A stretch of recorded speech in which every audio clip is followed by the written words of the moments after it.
Hi everyone, it's Margaret Manning here. Welcome to 60 and Me. This is the place where women over 60 come to be inspired. My guest today is Pam Krueger.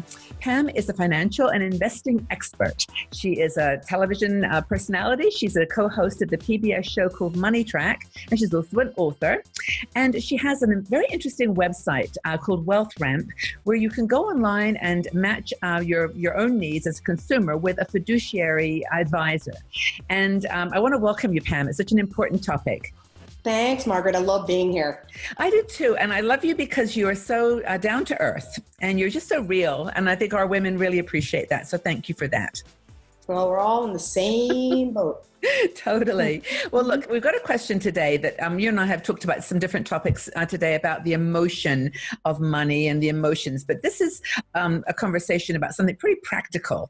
And I mentioned your website, wealthramp.com, which is where people can go online and match with a fiduciary, which I want you to tell us more about what that is, fiduciary advisor, and their own consumer needs. That's so right. First of all, tell us about what fiduciaries are. And then you want to talk about a rule that's changed and how that's going to impact people. Yeah, increasingly, whenever you hear financial advisor, you're going to hear it in the same sentence as the term fiduciary. So fiduciary just really means full accountability, taking full responsibility, and legally, fiduciary means that if you're working with a financial advisor, can you sue that advisor if the outcome turns out to be that you were really misled? Or that's usually the number one reason, not fraud perhaps, but so the reason this is a really hot topic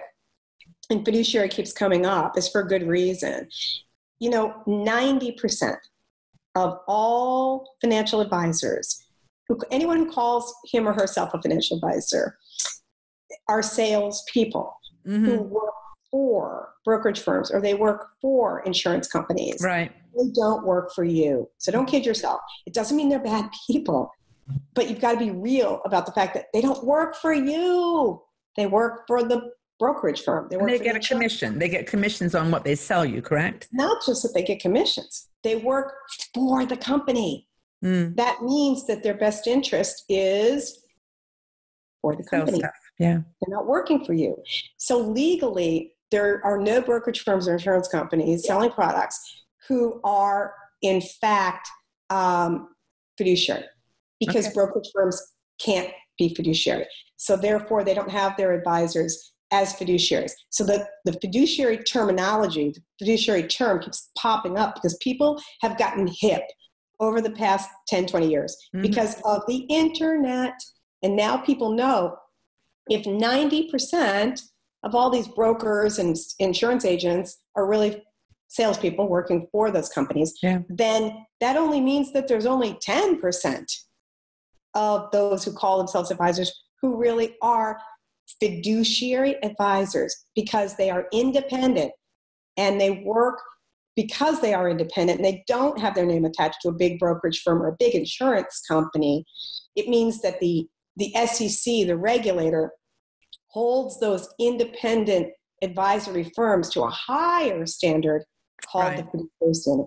That means that when you're working with a fiduciary advisor, there's a whole different level of best interest at stake. It means they legally have to put your best interest first. Okay. So Pam, how are they paid?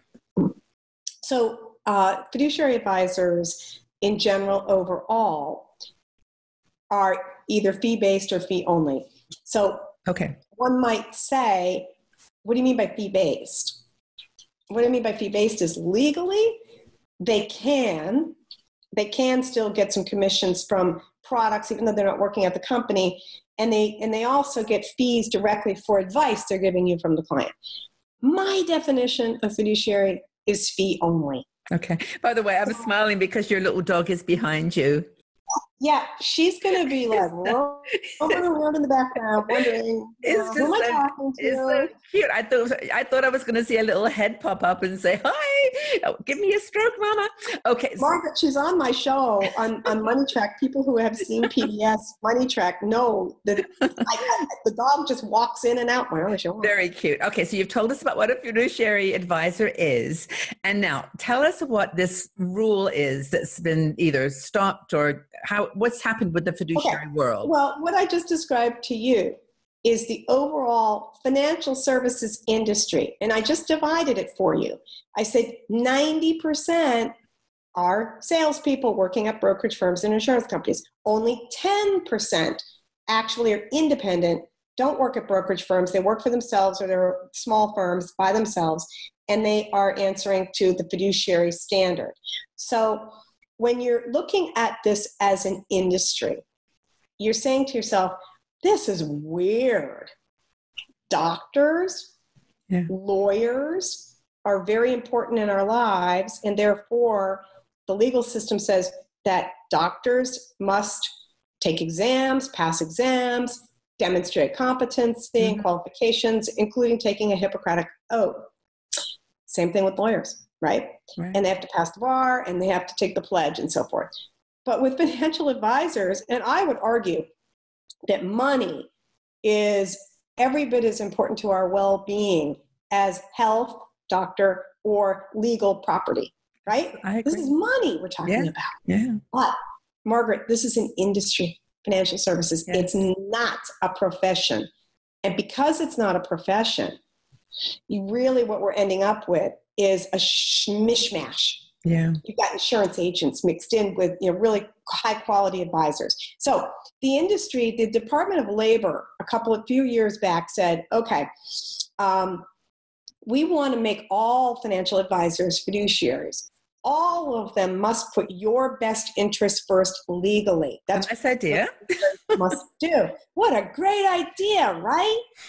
Well, in the era of the current administration and anti-regulation, it was axed. So even though it was almost fully instituted in June of 2018, the federal court struck it down. No more fiduciary rule. So, I see what you're saying. So it never actually existed. This rule was a recommendation. Oh no, it was already being implemented. Okay. And then it was rolled back. In June of 18. So that means that I had a lot of people coming to me and saying, well, if there's no fiduciary rule that forces advisors to behave as fiduciaries and put my best interest first legally, then what do we do? And the answer is, the good news is, it doesn't change the fact that there still exists a fiduciary standard. So that 10% that I talked about in the beginning, 10% of advisors are already voluntarily, they're already choosing to be independent and adhere to the fiduciary, higher fiduciary best interest standard. That means that there are 10% of the advisors out there who are willing and happy to sign a fiduciary oath, put it in writing, who are competent, who are qualified amongst that 10%. I'm not saying all 10% are qualified and perfect, but they exist. So as long as the fiduciary standard exists, that's what we care about. Okay. Now it's up to you, the consumer, to find them. Not only, Margaret, an advisor who meets the fiduciary definition and has to put your best interest first legally, but are they competent? Are they, how are they practicing their business? Are they actively keeping up with the latest software? Are they really proactive, or are they asleep at the switch? Are they zombies? So my job in vetting advisors who can qualify for Wealth Ramp is not only screen away the 90% who cannot qualify because they're not fiduciaries. Right. It's to screen away out of that 10% that's left, get rid of at least half of them. Wow. And only keep the ones who can meet the competency, the fiduciary, and the X factor that I call the X factor, to be a really qualified advisor. on my platform. So this is a really good service that you're providing. Is there a charge for the service? I mean, for actually filling in the form, or how does somebody engage with you, I guess is the question. Well, first of all, let me be fully transparent about the fee. The consumer doesn't pay the fee at all in any way, shape, or form. The advisor pays me the fee as a referral fee, just like I'm a CPA or I'm an attorney, because I am a registered investment advisor. So they professionally can share part of their fee. Now that fee cannot be bumped up to cover mine. And that's in our contract. Okay, that's good. So they have to share with me. I'm like helping them meet clients, but I want to keep it free to consumers because I want to help people who may not have a lot of money, and they want to meet the right advisor. But you cannot pay me as an advisor to be on my platform. I have advisors coming to me every day saying, how much can I pay you to be on your platform? And the answer is no, you can't, because I'm only as good as my worst advisor. Yeah. So I have to screen way beyond to make sure. So I think what you're saying here is that there's a way that women can protect themselves from getting bad advice or getting involved in a situation where the advisor does not have their best interests at heart. Not because, like you said, not because they're bad people, but just because they have a job, and their job is to work for a company that has certain requirements. And that's for many people. Those men and women have to work too. I mean, it's a job. But I did it when I was 24. Yeah, totally. I mean, that's how I started in the business. I wasn't old enough to rent a car, right? But somehow I was supposed to be old enough to give a retiree, a 65-year-old woman, advice on how to invest her $1 million. Silly, right? I didn't like it. Yeah, but you've now got another option for people. And so I really wanted to spend some time on this particular video talking like the nuts and bolts of what you're offering, because I think that, we've got so many videos, not many, that we've done with you. We've done, I think, maybe about 10 videos now, and they're all on interesting topics. And I know people are going to watch them and think, oh my goodness, that Pam really has some great ideas about, how to do socially responsible investing, or how to deal with legacy guilt or whatever. But this one, you're really giving some, this is what I do. I'm Pam. This is what I do. And this is why I do it.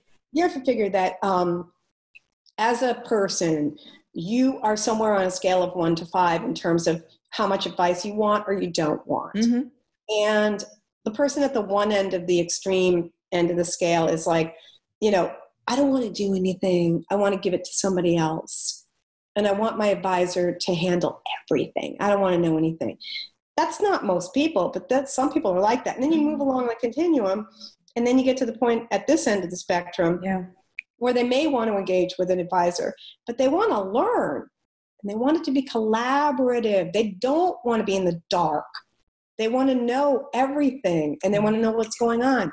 So you kind of need to ask yourself, where am I on that scale of needing advice? That's an important consideration. Well, don't you think that women over 50 are in that towards the spectrum towards 5? I mean, I think like we talked about in another interview, when you've got an income coming in every week or every month from a job, then you're like a little bit like, let someone else deal with this. But as you get older, you are more responsible for the pennies that are coming in, because they're not an income, they're your savings or your pension or, your investmts. Mm-hmm. So I think that our audience at 60 and Me is a perfect match. Yeah. Yes and no. What you're saying is spot on, and no, because so many women have been talked down to by brokers. Yeah. I remember I was a broker when I was 20. You don't understand this, I was a vice president of a brokerage firm when I was 28.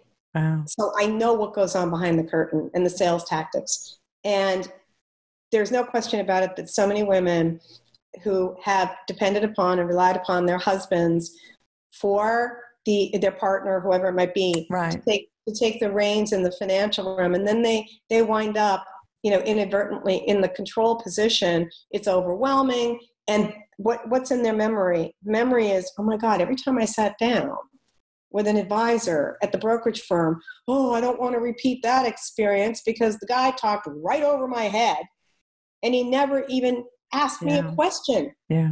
He talked with my husband about the stock market. That's no good. So a lot of women come to this and come to me, with that, having that experience in their backgrounds. And a lot of people, most people don't even know. Yeah.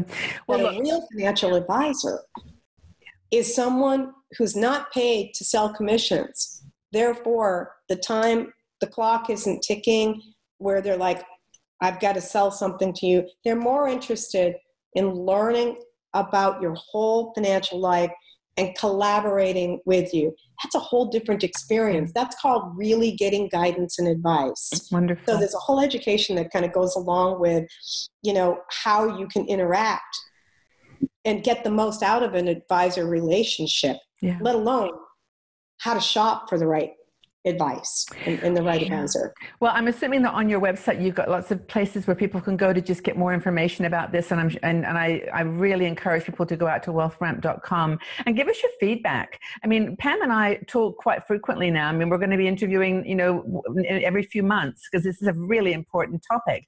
So if you've got questions, leave them for me in like below the video here, or you can go on the website where there'll be articles related to these interviews and just leave your comments there. Let's dig to the bottom of what these issues are. And Pam, thank you for being such a great advocate for women, well, and for people. I mean, it's not just women, but for being here for our community. Yeah, I love it. I'll say one more thing, Margaret, that's important about the reason that I decided to take 3 years of my life to build WealthRamp. And it has taken me 3 years to vet the individual advisors who are on my platform. Even my family started questioning, Pam, when is this WealthRamp going to be national and available? And I said, I have to vet every single advisor. It takes time. Okay, so now we're finally there. Now we're national. But the whole reason it came about was because our audience is on Money Track. We're telling me, Pam, we want to find an advisor. We don't want to do it all ourselves. These are women over 55. But how do I find an advisor who I know, can match with and has been vetted and matches what I'm looking for? Right. And Margaret, honest to God, there was nothing that I could feel good about recommending. So I stopped and said, I'm going to build it myself. Good for you. Pam, I have a question, actually. I should have asked you this at the very beginning, and that is, you said national, so this is United States only. Is that correct? For now. But are you... We hope to be on other planets as well. No, do you do Canada? Do you have fiduciaries in Canada? Not yet. Okay. But what's really weird? There are some very weird regulations about the U.S. and Canada. You would think it would be super simple, but that's in the future plans. The UK and Europe are in the future plans as well. Perfect. Yeah. Okay. I wanted to make that clear because for people, I mean, we do have a very large percentage of our community in the States. And actually even beyond the matching, your website is just a wealth of information about making good financial decisions. So I wouldn't let that put you off. It's just that in terms of the actual matching, at the moment you're in the States only. So I just wanted to make sure we let people know that. Thank you. That's right. For now. That's okay. Right. But you're going to dominate the world of fiduciary referrals. And somebody needs to do this. It's such an important thing. We're going interstellar. Interstellar. Well, I will not stop until no, seriously, it's become like my big mission in life, honest to God. And it's so much fun. If anyone can do it, Pam, I have every faith in you will. Well, look, we'll get back on and chat about it in the future, and I'm sure as things grow, we'll share with the community. But again, thank you so much for being here with us and sharing your wisdom, and we'll talk again soon. Great. Thanks. Pam. Thank you. Bye. Bye. If you enjoyed this video, please subscribe to our 60andMe YouTube channel and also visit our website. We are a strong and dynamic community of women over 60. We're challenging aging stereotypes, and every day we share fascinating stories, interesting questions, and great conversation.